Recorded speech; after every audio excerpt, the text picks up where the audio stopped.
في أحد الأيام المشمسة في مدينة مدريد، كان كريستيانو رونالدو وجورجينا رودريغيز يستعدان لقضاء يوم رومانسي معا بعيدا عن الأضواء الإعلامية. وبعد فترة طويلة من الانشغال بالمباريات والالتزامات العامة، قرر أن يخصص وقتا لبعضهما البعض بعيدا عن ضغوطات الحياة اليومية.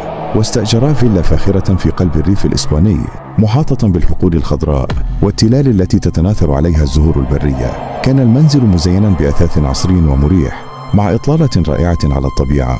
قضيا الأيام الأولى في الاستمتاع بالطبيعة والتمشيات الهادئة في الغابات المحيطة والغداء على ضوء الشموع في الحديقة.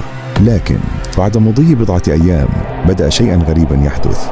بينما كانوا يستمتعون بالمسبح في الظهيرة، لاحظت جورجينا وجود سيارة غير مألوفة تقف على مسافة من الفيلا. كان اللون الأسود اللامع للسيارة يوحي بأنها ليست عادية، كما أنها بدت مهجورة. بينما لم يكن هناك أي دليل على وجود شخص ما بالقرب من السيارة، بدأ القلق يساورهم.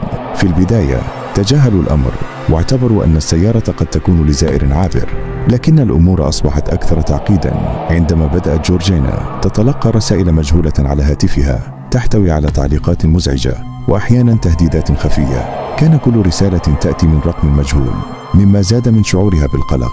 قرر كريستيانو التحقق من السيارة لمعرفة إذا كان هناك شيء غير عادي فيها، فوجد بداخلها بعض الأوراق التي تشير إلى أنها كانت تستخدم من قبل جهة معينة، ربما مؤسسة أو مجموعة غير معروفة.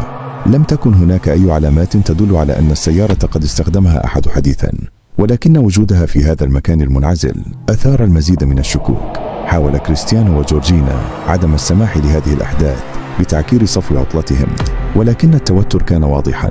وفي إحدى الليالي بعد تناول العشاء في مطعم محلي صغير، شعرا بشيء غير طبيعي. بينما كانا في طريقهما إلى الفيلا، لاحظا أن أحد الأضواء في الحديقة قد تم العبث به، مما جعلهما يشعران بأن هناك من يراقبهم. عادت جورجينا لتتفقد الرسائل على هاتفها، واكتشفت رسالة جديدة تهدد بكشف سر قديم يتعلق بأحد أفراد عائلتها. كان الأمر يتجاوز مجرد تهديد عادي، بل بدا وكأنه كان مخططا له لإخافتهم. قرروا الاتصال بالشرطة المحلية للتحقق من الوضع، لكن التحقيق لم يسفر عن شيء ملموس، وبدت الأمور وكأنها تبدأ بالتهدئة. ومع ذلك لم يترك كريستيانو وجورجينا الأمر ينتهي عند هذا الحد. قررا متابعة البحث عن الأشخاص المسؤولين بأنفسهم. استعانا بأصدقاء لديهم خبرة في الأمن والتحقيقات الخاصة، وبعد تحقيق مطول اكتشفوا أن السيارة كانت مملوكة لمجموعة من الصحفيين الذين كانوا يلاحقونهم للحصول على قصة حصرية.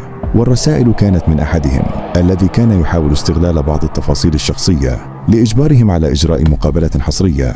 كان الشخص يقيم في المدينة القريبة، وقد حاول تخويفهم لجعلهم يتحدثون. بفضل جهودهم وتحقيقاتهم تمكنوا من التعامل مع الوضع وحماية خصوصيتهم.